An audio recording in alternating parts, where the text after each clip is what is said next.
The following was recorded in front of a live studio audience at the Studio 21 Podcast Cafe. This is the United Podcast Network. The following program is closed captioned for the thinking impaired. By tomorrow, I will rule the world! You think he's gone? He's not gone. That's the whole point. He's never gone. Is this some radical new therapy? You see? Well, I must have not been paying attention when you were just talking to me. Do you think that you could repeat the question? And I listen more attentively. There must have been something. I'm only here because I have to be. That wasn't quite so easy to see. I'm here because I want to be. Yeah, I know. I almost skipped the show again today. Oh. People need to hear you. I know. I got nothing to say, though. That's the thing. You've always got something. Just make it up as I go along. Nobody cares, right? You're a professional at it. Not making it up. I mean, Yeah. winging it.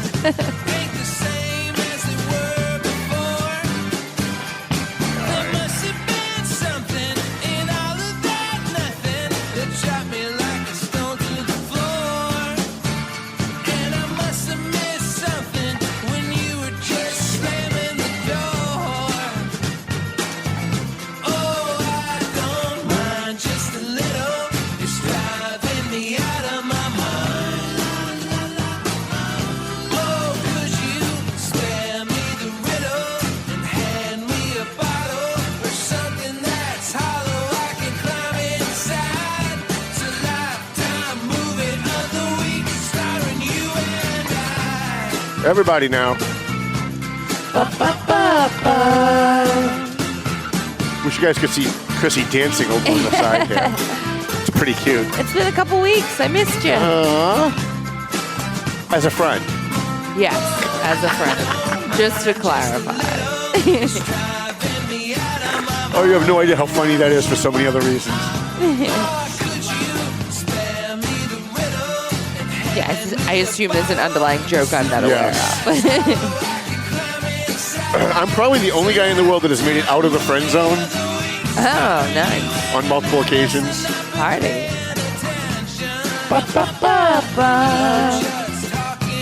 All right, thanks for coming, kids. Good night. Yeah, let's just listen to Mel all day. Oh, I love the link you sent me to him. Wasn't that great? That was so good. He was doing the Christmas songs. Yep. That was awesome. I think Mel should do a Christmas album. Heck yeah.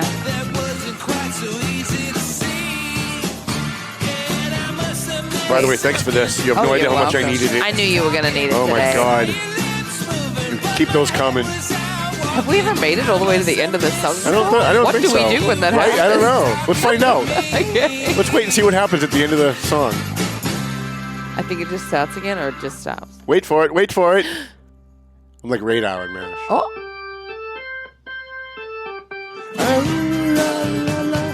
This is the extent of me dancing. That's it. I forgot there was a little hidden bit at the end. Yeah. I used to use this last part going into break when I was on radio. That's smart. That's so good. And then we used to use Shakira coming back. I miss playing Shakira, but we can't because it's copyright. Yeah. Podcasts are so different than radio. All right, I guess we'll start the show. Hi, my name's Tom Duggan here at the Paying Attention Podcast. I'm not sure why. Here at Studio 21.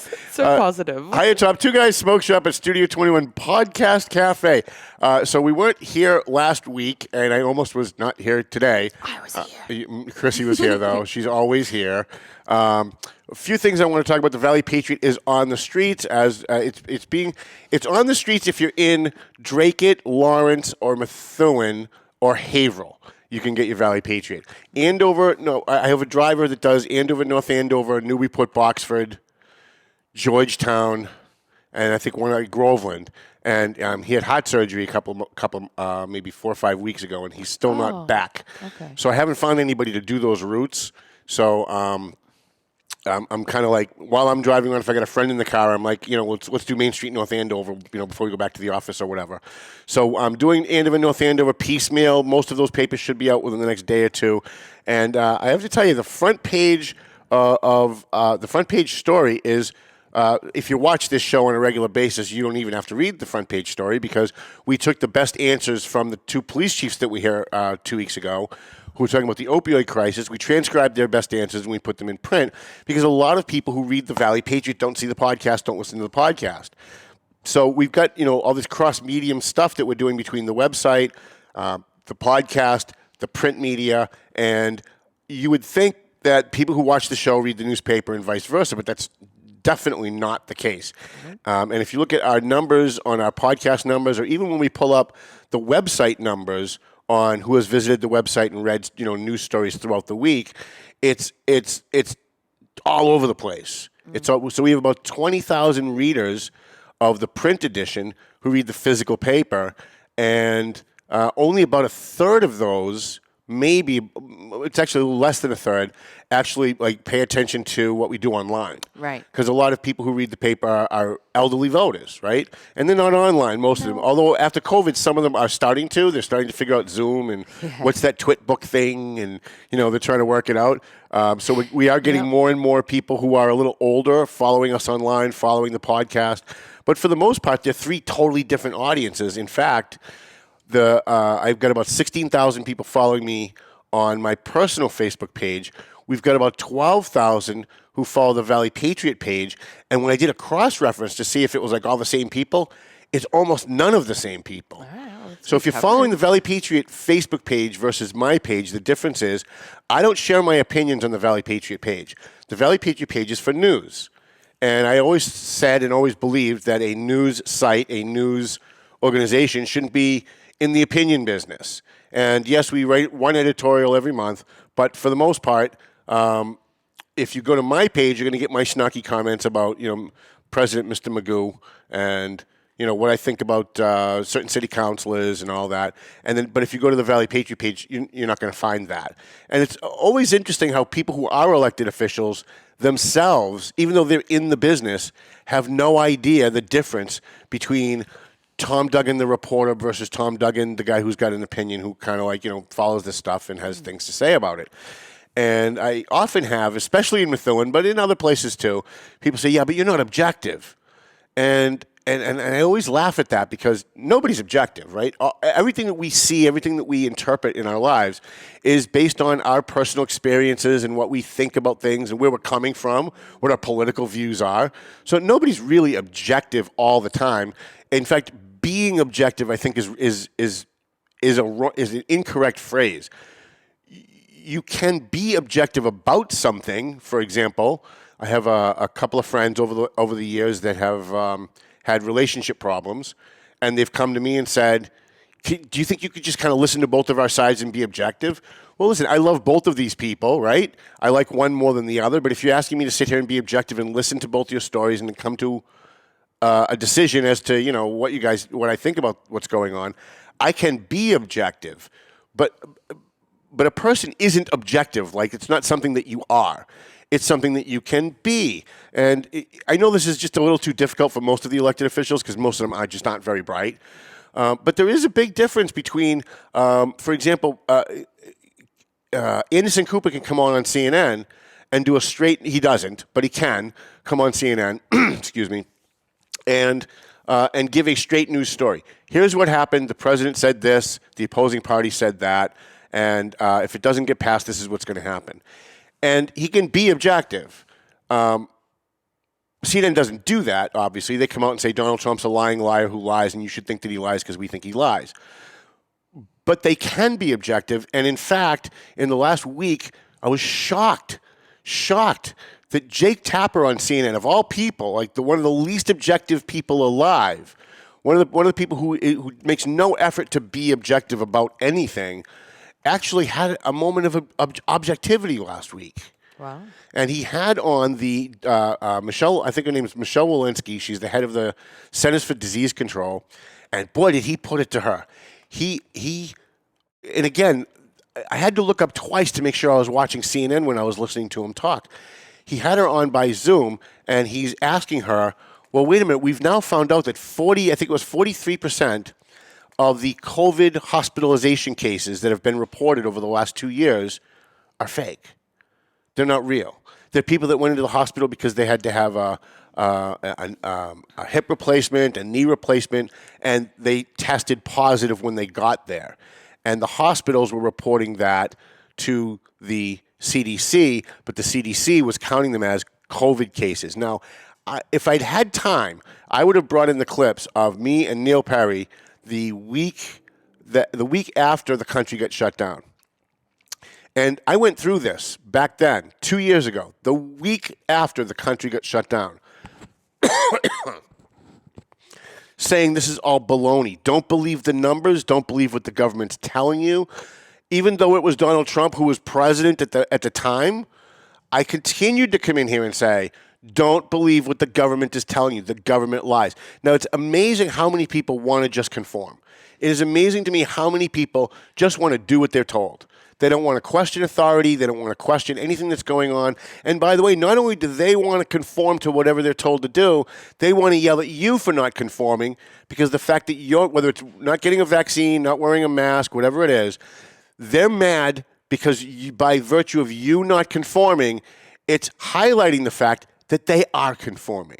And that's why that lady screamed at me a couple of months ago down at the smoke shop here in Salem, yelling and screaming that I wasn't wearing a mask and that I was going to get people killed. It wasn't because she was seriously concerned about other people's lives. No, it wasn't. It was a little bit of virtue signaling, but it was more the fact that I wasn't wearing a mask highlighted the fact that she was a sheep. She was just doing what she was told. She wasn't questioning authority. So Jake Tapper gets the head of the CDC on, and he's questioning her, and she refuses to answer the questions.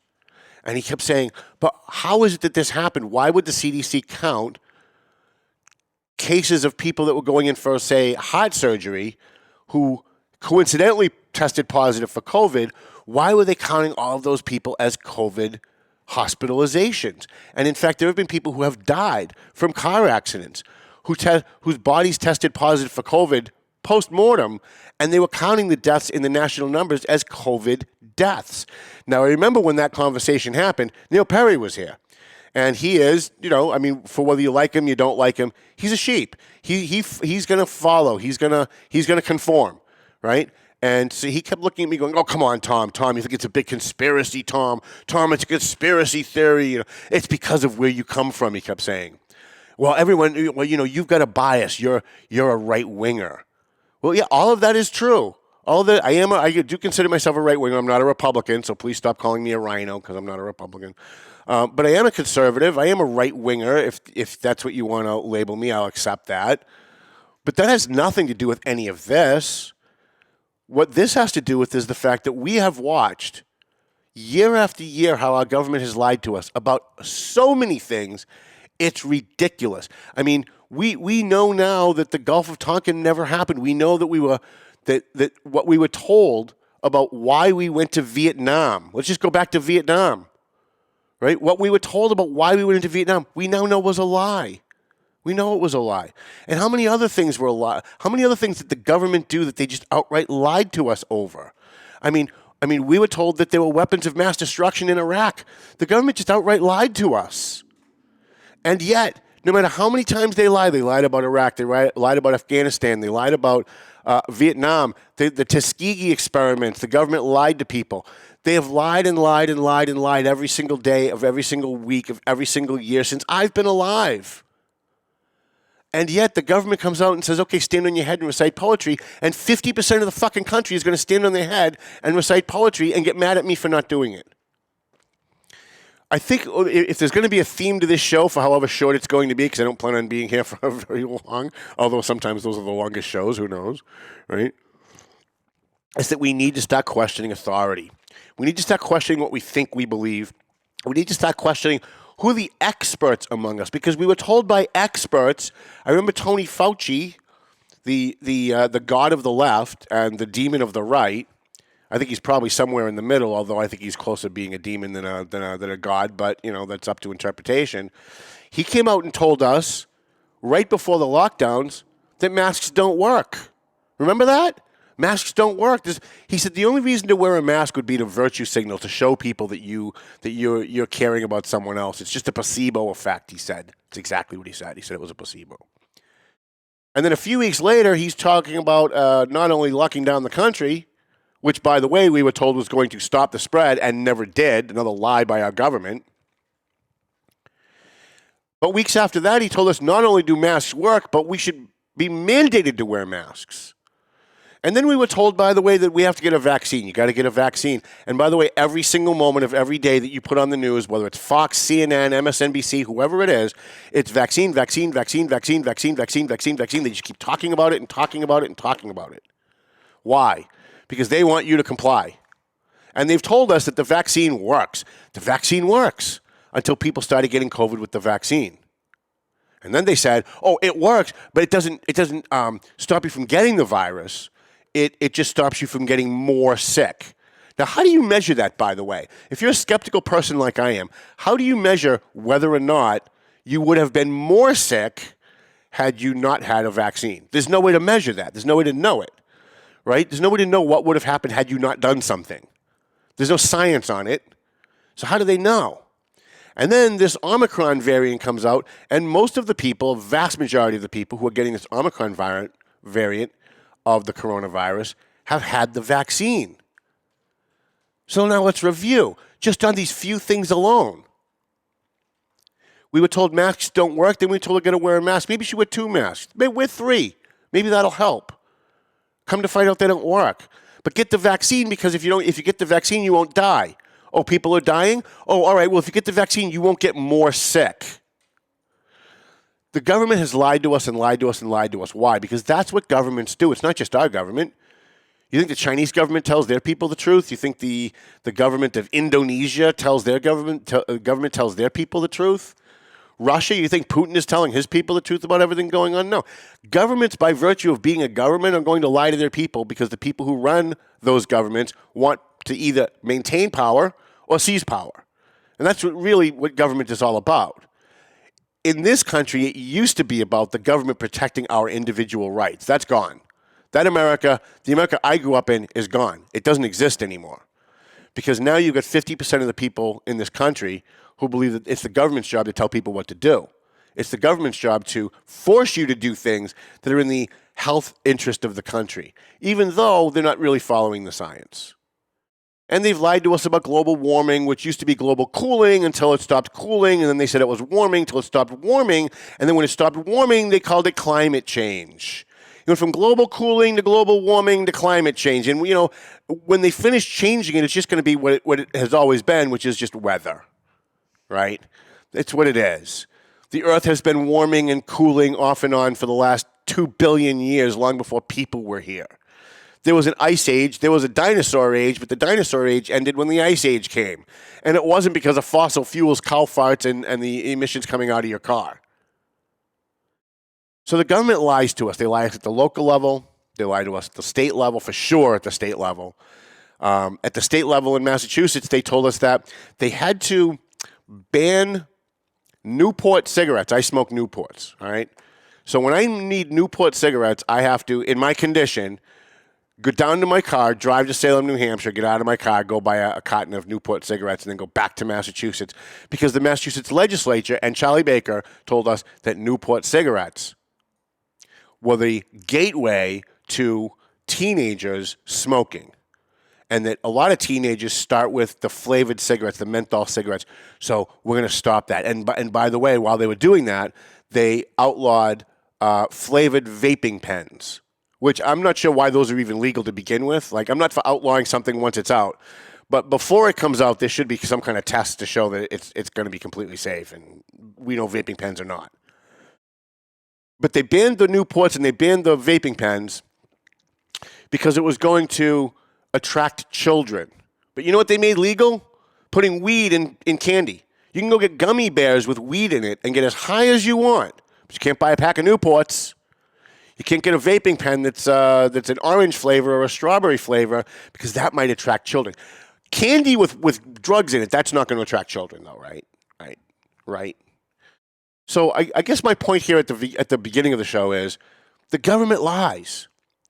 And what's staggering to me is that when the government lies, the people who choose to just go along with the lie because it's just easier, they want to live their life. They don't want to have to read up on everything to find out what they're being told is true or not true. They take the easy way out and they just believe it, and they conform.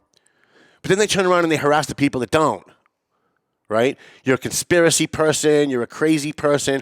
If you believe that the election was stolen in 2020, you're a conspiracy nut. Don't question anything.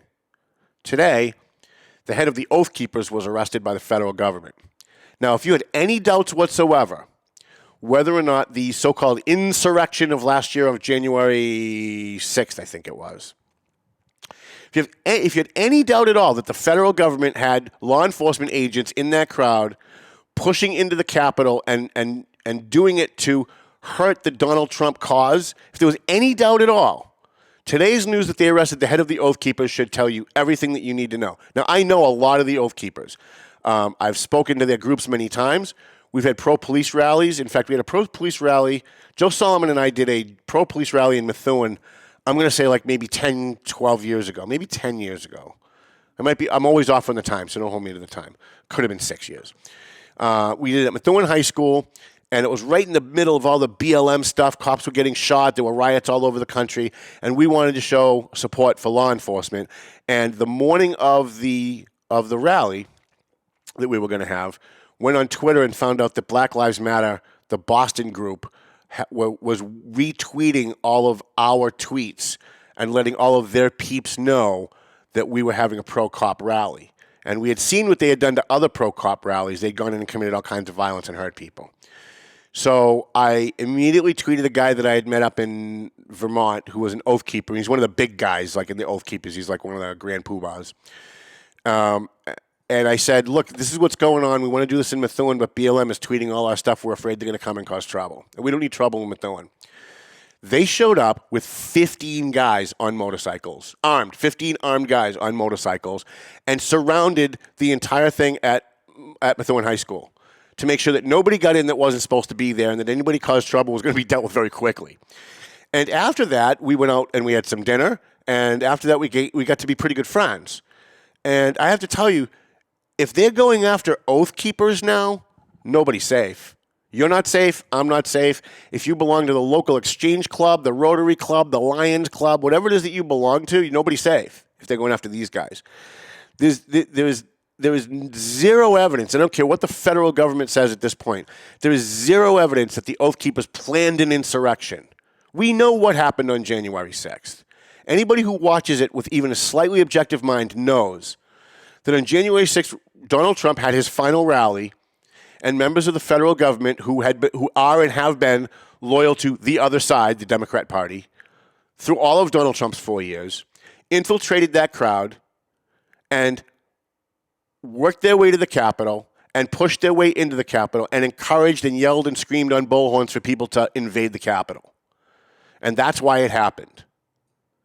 And you can say, if you hate Donald Trump, you're not going to want to hear that, right? If you hate Donald Trump, you want to believe this was an insurrection. Donald Trump planned it. He got together with the Oath Keepers. It was a big cabal in the back room with a smoke-filled room in the back.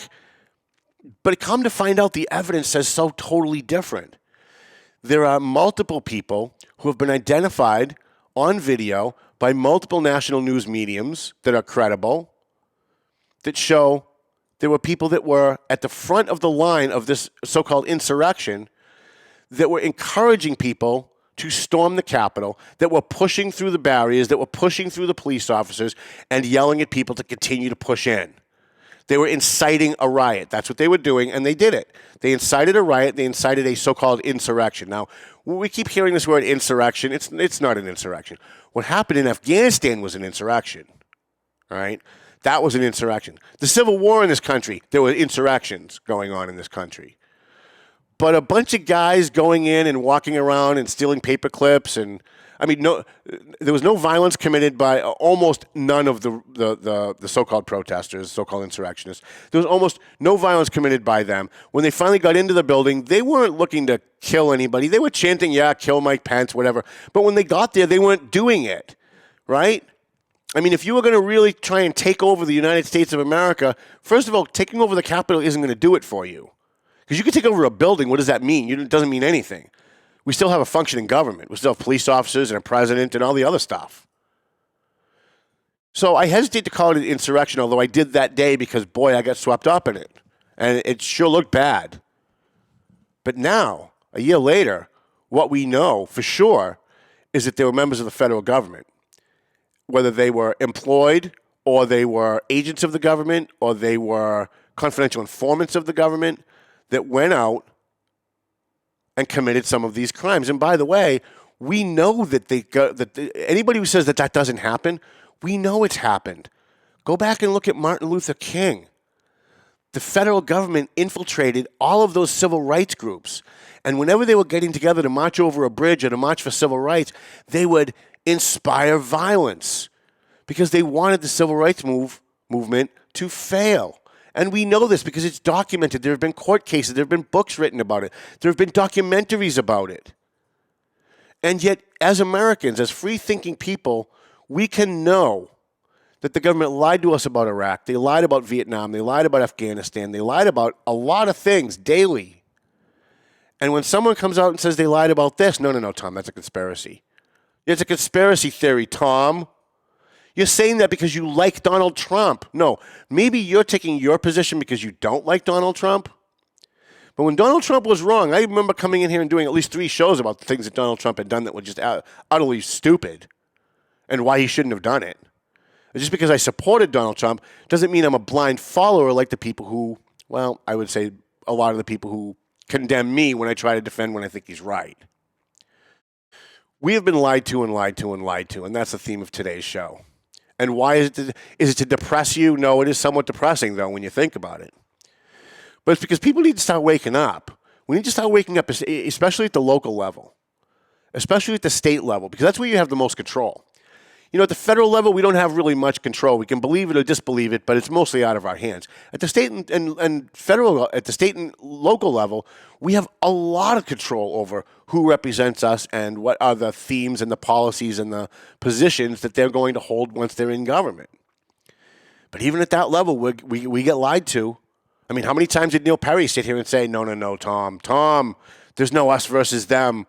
We're all the same, right? We covered that a couple of weeks ago. We're all the same, Tom. We're all, even the city councilors that don't get along with Tom, we're all on the same page for Methuen. And then a couple months later, he does a podcast where he says that his number one priority is to stop them from running the show in Methuen. But there can't be a them if there's no us versus them, right? If we're all on the same team, how can there be a them? And in Lawrence, when Dan Rivera ran for office, he promised he was going to take care of the downtrodden and the poor in the city. And really what he did was he lined his political pockets and took a job with the governor at the state level and took care of himself. Because he threw TMF out of the bus stop. That's the group that feeds homeless people every Wednesday night. They were at the bus stops. They had an overhang, so at least even though they were outside, they had some kind of cover from the elements.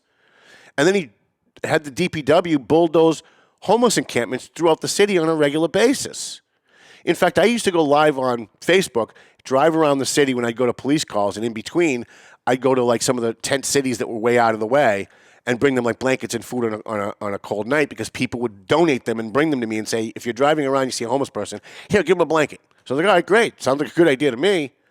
I had to stop going live when we do that. We still do it, by the way. We do it a couple nights a week. But I can't go live anymore because when I was going live, Dan Rivera had the cops following my feed, watching to see where the homeless encampments were, and then 3 days later, they'd go bulldoze the homeless encampments. So how does that help? Yet when he ran for re-election, he was for the downtrodden. He was for the downtrodden. He was for the poor and the people who couldn't take care of themselves. The people who are in elected office will lie if they can get away with it. And some of them will lie even if they can't get away with it. Some of the lies that we've heard over the last just couple of weeks are provably untrue. And yet they keep saying it. The president gave a speech, was it yesterday or the day before? I don't know because my days all kind of merged together. But he made a speech where if you're not with him on his new, quote, voting rights bill, which, by the way, is there anybody out there that doesn't have voting rights? Can somebody give me the name of one person that doesn't have voting rights? Okay, so I'm not sure why we need a voting rights bill. Everybody's got the right to vote. It's very simple, right? But he got up and he gave a speech that said, if you're not for voting rights, you're a racist. You're with Bull Connor. You're with George Wallace. You're with the KKK. You're not for voting rights. You hate Martin Luther King. You hate black people. But if you actually read the bill, There's nothing really in the bill that gives anybody voting rights. We already have voting rights. It's just like when Elizabeth Warren starts talking about women's rights. Women need more rights. What more rights do they need? We have a constitution. Women can vote. Women can get a job. Women get paid the same as men. And by the way, here's another lie that they tell you. Women get paid 10 cents less on the dollar than men get paid. No, they don't. They don't. That's just a lie. In fact, that's not just a lie. That's a fucking lie. That's one of those lies that sends me over the edge every time I hear it because people believe it. And here's what the Democrat Party did with that lie. On average, if you take all of the women and all of the men in America and you add up what each of them make, women are making 10% less than men on average. Why are we making laws based on averages? Averages don't mean anything. A lot of women don't work because they're home taking care of children. So, of course, their income is going to be zero. So when you add that into the equation against the majority of men who are not staying home taking care of children, they're out working, and you add in the men's salary to the zero and you average it out, yeah, women make less. Of course women make less. Duh. But people who are supposed to be really smart, who have a lot of power in our government, who have a lot of power in our media, who have a lot of power over influencing people's opinions, will get up and say, Elizabeth Warren says it every time she speaks, over and over and over and over and over and over again, that women get paid less than men. No, they don't. Because we actually have equal rights laws in this country. We have laws in this country that say if you hire a man and a woman for the same job, you have to pay them the same. It's already codified into law. In fact, it was codified into law, back when Kennedy was president. So what is it that they really want when they say stupid things like that? What they want is they want to pander to women because they know that the Democrat Party needs the woman vote to seize or maintain power. That's what it's really all about. Why did they spend 4 years saying Donald Trump was a racist and hates black people? Look, anybody who's got any kind of an objective mind, even if you hate Donald Trump, have to know that Donald Trump doesn't hate black people. And he's not a Nazi. He doesn't hate Jews. His wife married a Jew. His son-in-law is a Jew. His grandchildren are Jews. But yet they came out every day on CNN and called him a Nazi. Why? Because they have to get the low-information voter, the people who don't know what Jim Crow laws were, the people that don't know what real racism was, the people who don't understand what the Holocaust was. They need those people who are dumb, who don't know their history, to side with them. So they create a caricature, and they push out these lies, and they push out these lies, and they push out these lies. I was on my way here, and I heard on CNN that they arrested the head of the Oath Keepers, and I was like, I was 80% sure that the insurrection of January 6th was bullshit, that it was incited by federal agents, by people who are agents of the Democrat Party to try and destroy Donald Trump's chance of ever getting elected ever again to anything, which, by the way, you failed miserably. The guy's got a shot now. He actually does have a shot now. I don't think he should run, but he does have a shot. But that's why it happens. And so I want my audience is generally a little smarter than most people because they pay attention. Not because they watch this show or listen to the show necessarily, but if you're listening to a show like this, you're someone who's got to be an open-minded person. Because I say things that piss off the right, and you believe me, you should see my hate mail that I get from people who are far right-wingers. And I get tons of hate mail from people on the left. Because when the right is wrong, I'm going to come in and tell you the right is wrong. And they've been wrong about a lot of stuff. And when the left is wrong, and they're wrong probably more than the right, I come in and I tell you that. And then I get accused of, well, you're a right-winger, you can't be objective. I'd like for you guys to try and look at the world, look at the news when you're watching the news, especially if it's a mainstream news media like NBC, as skeptically as humanly possible. And don't just accept what people tell you. We know that throughout the riots, through a lot of the BLM riots, we know that a lot of the people that committed violence weren't members of BLM. And again, I'm not a guy that supports BLM. I'm not sitting here trying to make excuses for those assholes. But the fact is, there were people who infiltrated BLM to cause violence, to give BLM a bad name. Now, I don't know why they would want to do that. BLM's name is bad enough as far as I'm concerned. They want to murder cops. They want to kill cops.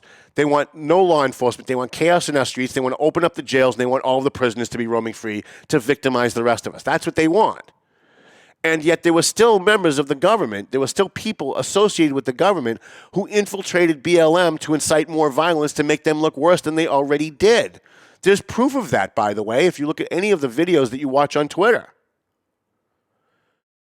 So it's on both sides. I'm not here to tell you that one side's always right and the other side's always wrong, although I think one side's probably right more than the other. But wherever you stand on that issue, question everything. Question everything, no matter what it is. You know, we have people say, well, we know so-and-so committed murder. We know that. And I say, well, how do you know that? That's just what the media told us. Remember, Kyle Rittenhouse was supposed to be this vigilante who was out there to gun down black people just for fun. Kyle Rittenhouse was supposed to be gunning down black people for fun. That's why they prosecuted him, because he was a murderer. Come to find out, the 3 people that he shot were white. And you know that when they actually showed the trial on television, how many reporters on CNN and MSNBC and Fox came on and talked about how shocked they were to learn for the first time that the 3 people Kyle Rittenhouse had shot were white? Because for 2 years there was a media narrative that he was a racist and he was gunning down black people for fun. So, by the way, it's not just the government that lies to us. The media lies to us even worse. People control the media. By the way, that's why when you read the Valley Patriot, when you go to the Valley Patriot website, if you go to my personal page, you're going to get my opinion. You might not like it. That's fine. But when you go to the Valley Patriot page, when you go to the Valley Patriot website, Diana DeZoglio is a state senator. She writes a column for us. We don't change one word. Even though she's a left-wing Democrat. Linda Campbell writes a column for us. We don't change one word. You know why? Because the other news outlets will take a press release from an elected official and rewrite it to give it the slant that they want you to have when you come away from reading it. What we want to do at the Valley Patriot is let the news source themselves get the message that they want out. We want to publish it in whatever form we can so that you can consume it and decide for yourself. Now, there's at least 2 things in this edition that I think the people who wrote them are totally full of shit. And the first email that I got was from somebody saying they couldn't believe that I would support such a position. I'm not even going to say what it is because it's not important. What's important is that people automatically assume that because they read it in my paper that I agree with it. And I don't. I don't agree with it even a little bit. But the person who wrote it has the right to give their opinion, to give their perspective, and have it be published without it being bastardized by some editor in some room somewhere to try and put a slant on it. When you're consuming the news, please do that. Please read, when you're reading the Eagle Tribune and they're giving you a quote from an elected official, go online and do just a little bit of research to make sure that quote wasn't taken out of context and that the story wasn't slanted just a little bit so that you will believe what they want you to believe. Will, if you haven't read George Orwell's 1984, now's the time to do it. Now's the time to do it because we're living it. It was written as a warning as to what could happen in a free society if we let the government get too strong. It was written as a warning for humanity, and too many of the people in our media and in our government are using it as a manual as to how to seize power from those of us who are free-thinking people. Is that really true? Is it really 2 minutes? I just basically talked for an entire 40 minutes. Yep, told you could do it. Even though I had nothing going. All right. Well, we should hit our sponsors for today. Yeah, let's hit the sponsors. We'll roll up Melvin Taylor. We'll hit the sponsors. We didn't really have much to go today. But I normally don't. I would prefer to come in and talk about local stuff every week, and we will talk, by the way, hilarious that Jim McCarty's running for state representative. We're going to do a whole show on that at some point. But I did want to at least touch on national stuff today a little bit because it's actually kind of comical that they've arrested the head of the Oath Keepers. Because if you've met those guys even for 5 minutes, you know for sure that these guys could never have anything to do with any kind of insurrection. I want to thank our sponsors, McLennan Real Estate, Century 21 on Broadway in Methuen. We love those guys, and we will have Matt McLennan come on and talk about the real estate market again at some point this month. AFC Urgent Care, love Lisa Williams and her husband and Zaka, everybody over there. Marseille & Son Construction, EIS, Investigation and Gun Training. They also do like security work too. So if you got a lot of people not coming into work and you need someone to guard your building, give the EIS Investigations a call. Borelli's Deli, where I'm going to get all kinds of things today. I'm treating myself today. Tomo and Happy Crab. You want to go into Tomo at the Hibachi and ask for the Emperor's Delight. It's awesome. It is. Clear Path for Veterans New England, and a free shout-out to Sullivan Insurance. I want to thank Chrissy and Dave at Two Guys Smoke Shop and everybody here at Studio 21 Podcast Cafe. We just celebrated our 4th anniversary last week. I can't believe we made it 4 episodes without getting canceled, but we did. We're looking for another sponsor. If you want to sponsor the show, it's $200 a week. Give me a call. I'm sorry, $250 a month. Give me a call or hit me up on Facebook. Sounds like Melvin Taylor says we got to go home. So go home already. The views and opinions expressed by the hosts, guests, or callers of this program do not necessarily reflect the opinions of the Studio 21 Podcast Cafe, the United Podcast Network, its partners, or affiliates.